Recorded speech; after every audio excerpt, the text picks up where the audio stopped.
You know, this has been an amazing afternoon on so many levels, and my hat's off to Polly and everybody else who's running the show here. That just a minute by minute agenda, and it was great to see that as of I think it was I was just looking at the agenda a moment ago. As of 5:57 this afternoon, all the dilemmas facing American orchestras will be solved. So that's great to know.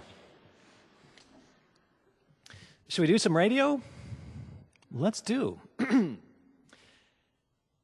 I'm Fred Child, on stage at the Ordway Center for the Performing Arts in St. Paul, Minnesota, at a gathering of the League of American Orchestras, all the managers and visionaries behind American orchestras. And I'm joined on stage by the members of Accordo.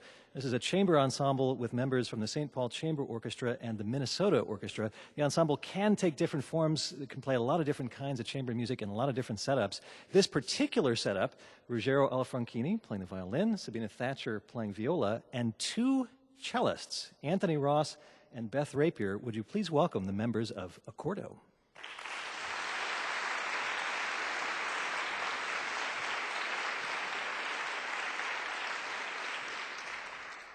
Tony, when did this group get together? When did Accordo get together for the first time? Well, we had been friends for numerous years, and we've done a few concerts before this group was formed. We would meet up, and especially one concert that Beth, our other cellist, and I put on was a benefit for Habitat for Humanity and Urban Homeworks here in town, and we'd ask our friends, which some of them were Ruggero and from the Chamber Orchestra and some from the Minnesota Orchestra, to play those concerts. And we realized we had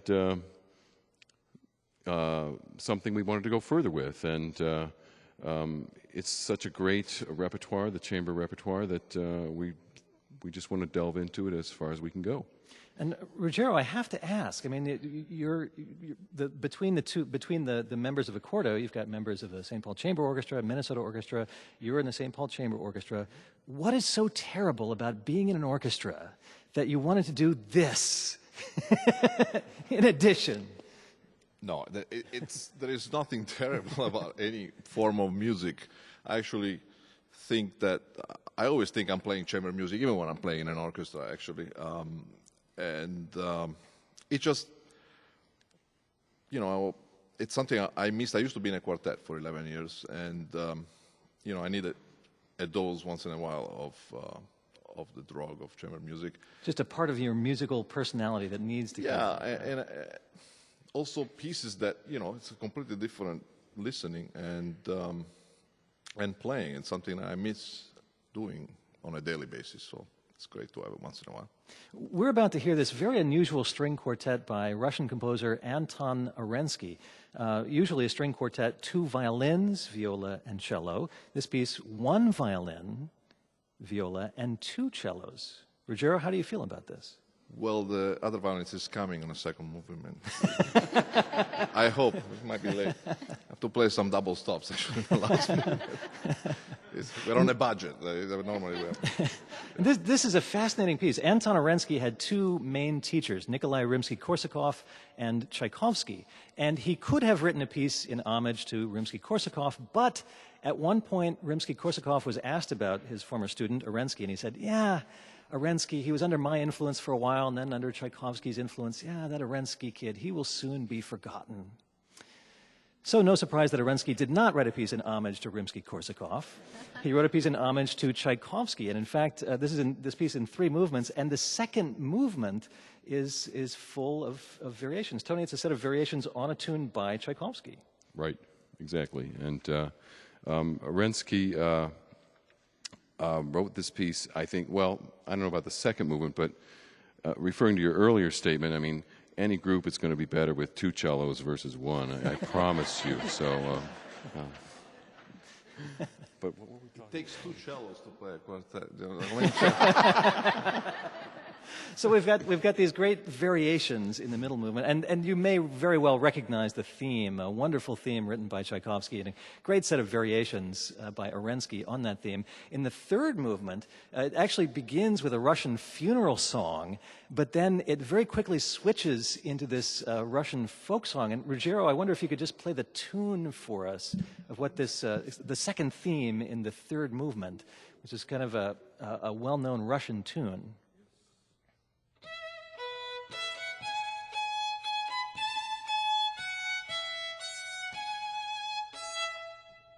And then we do it in fourth. And this tune is associated with the coronation of czars. So in effect, Anton Arensky is saying to Tchaikovsky, you are the czar of composers. He's crowning him by using this tune. And the opening movement, Tony, there's a particular sound at the very, very beginning of the piece. What's the very first thing we hear? Well, the first thing you're going to hear is a quote from a Russian Orthodox psalm, and I think with the two cellos and the viola and violin, there's a lot of kind of bass singing going on. If you can think of those Russian baritones and those monks doing this psalm, and it comes back numerous times during the piece, and it's really I find it kind of spellbinding in its the quality it brings across. And Sabina, that spellbinding tune that Tony's talking about comes back in a few different ways. Well, yeah, he uses the same kind of underlying rhythmic figures, then puts a sort of another tune on top of it, but it's in different tempos. So there are 3 or 4 kind of permutation combinations of this idea. Well, let's hear it. We'll start with that chanting, that psalm chanting, and we'll go all the way through this piece. The String Quartet number 2, the Opus 35 Quartet by Anton Arensky, played for us here at the Ordway Center by the members of Accordo.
Pull those talk microphones back around so we can hear what you're saying here.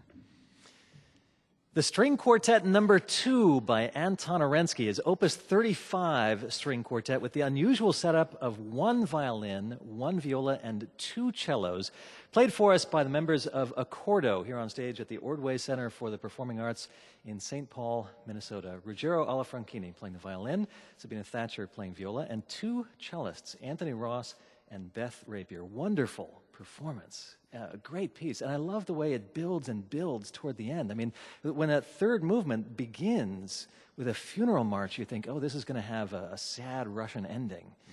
But then it has that triumphant close. It's wonderful. Well, I couldn't help think as we played it for everybody here that actually how that last movement becomes incredibly orchestral. Yeah, and we're all playing like quadruple stops at the same time, so it's 4 times 4. There's at least 16 of us up here at some point, and so you know. That's why tonight we're going to play a concert with orchestra. Yeah. So how has this worked out over the course of several years now, having members of the St. Paul Chamber Orchestra and the Minnesota Orchestra from the rival sides of the Twin Cities, from St. Paul and Minneapolis? I mean, is this like few members of the Mets calling up a few guys from the Yankees and saying, let's put a team together separate from what the other teams are doing? How has this worked out? No, it's not at all like that. We're very friendly between the two bands. The hardest part, of course, is scheduling. It's a nightmare to try to work within each other's schedules, but we're very friendly. I love all the members of the Chamber Orchestra, and they love some of us, I think. So. And Tony, since you bring that up, you're especially close with one of the members of this quartet. Right. Well, of course, Beth and I have been married for almost 27 years now. So, thank you. And this musical partnership that you and Beth have, I've heard tell about this, but I've never seen it happen. I was almost hoping that maybe at some point when one of you was taking a solo, one of you would break a string, because I've heard about this. Tell me what happens, or at least what happened one time.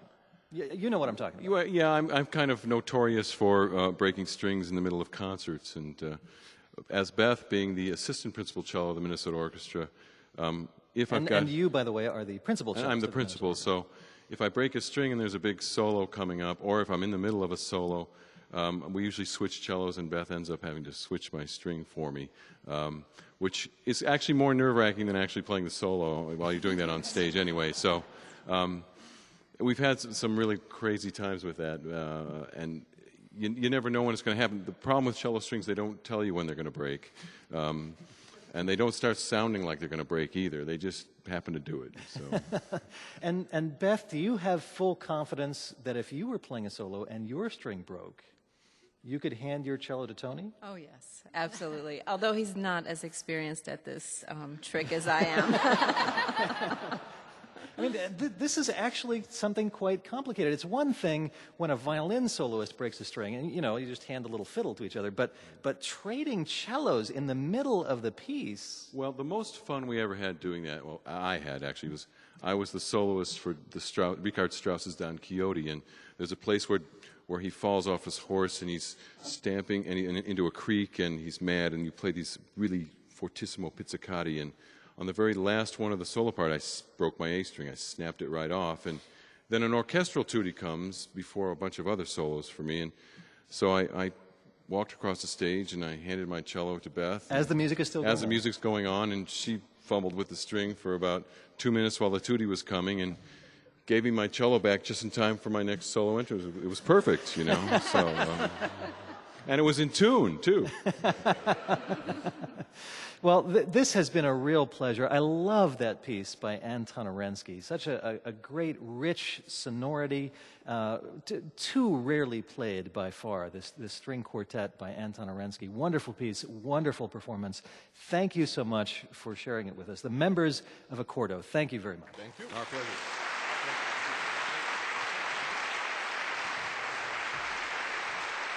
Thanks, Tony. Thank you, Beth.